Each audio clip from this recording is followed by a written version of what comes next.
Hi everyone, Mr. Stacy here again with another tip, and today's tip is going to be a little bit more in detail. So we're actually going to call it a skill, and it's going to be called the green screen skill. As we can see in education, especially with a lot of engagement, we're finding the use of green screens to be more and more apparent, and so I wanted to show you, so if you have a one-to-one school like we do here in North Carolina, that it's an easy way to show students who have access to iMovie. So we're going to start off by selecting our background. And what I recommend is just simply typing in TV Studio Background. This is going to bring up Google. And then from here, we want to click on Images, which is going to bring up a list of images. And we can really select any kind of background we want. For this sake, I'm just going to select this one here with a globe. And all we have to do is right click, save image as, and I recommend saving it somewhere easy. So I'm going to save this on my desktop. Now, one part to take note is the pixel size, and this is because you want to be able to not be blurry when you're creating your video. Once you've saved it here, and we can see, we can actually exit out of there, and we're going to open iMovie. iMovie, you're going to see a lot of great clips of me talking on a green screen, and the important part to understand is that we want to import the picture of our background first and then our green screen on top of it. So this button up here is going to tell us how that we can import video or pictures, any kind of media from our computer. So we're going to click on this and we're going to on desktop, and there's the picture that we actually downloaded. So we're going to import that and simply click on it and drag it down to our timeline or storyline, or whatever you prefer to call it.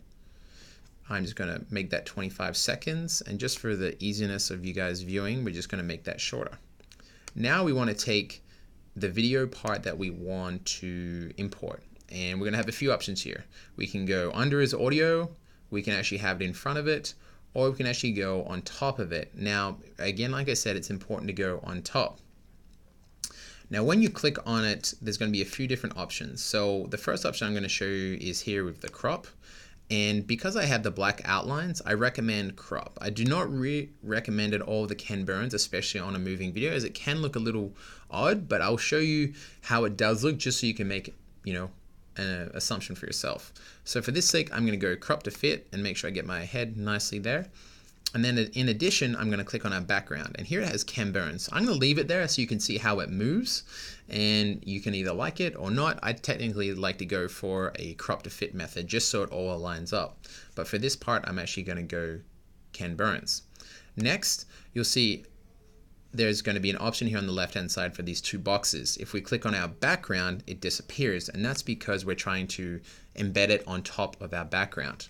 So once we click on it, there's going to be a few options on the left hand side for cutaway, split screen, green blue screen, or a picture in picture. So if we were to click split screen, it's going to make a split screen. So you can do this if you're not doing a green screen and you just want to do, maybe it's a conference or a conversation, it's great for that.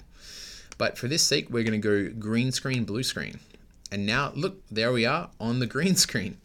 But if I was to play this, you'll notice that the background is moving. So as I'm talking there, you notice, I don't know whether you can see it there, but the actual background is slowly moving. And depending on if you like that, that's great. If not, we can simply go back to clicking on our picture, which is highlighted here in the yellow, click on it and go crop to fit. And now when we click enter, or go off it, there we are, and it's that simple.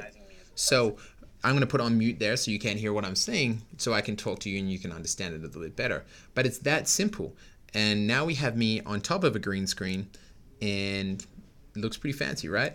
So just to give you an idea, if we wanted to import, say myself onto myself. So let's put me thinking that I'm talking to myself here. I'm going to add it here down the bottom, delete that, and then we're going to import the next video on top.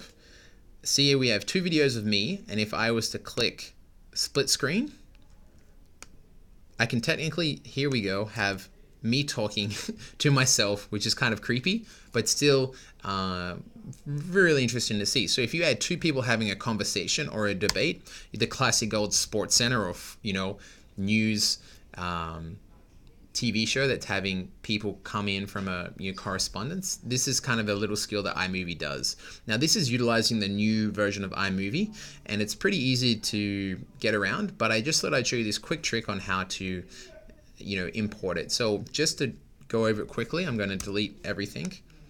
And what I'm going to do is import my picture. I'm going to click on the crop option to make it fit to crop. Then I'm going to take my video, drag it in on top of it, ensure that it also is fit to crop because I have these black lines. And then I'm going to click on the left-hand two boxes where it kind of shows that it's embedding. And then on top of that, we're going to click green, blue screen. And now when we play it, there I am talking on a green screen, which is pretty cool. But see, when the picture runs out here, it actually goes to a black screen. So just be mindful of that. So I hope you enjoyed this video. And if you need any assistance with anything else, let me know. Have a great day, guys.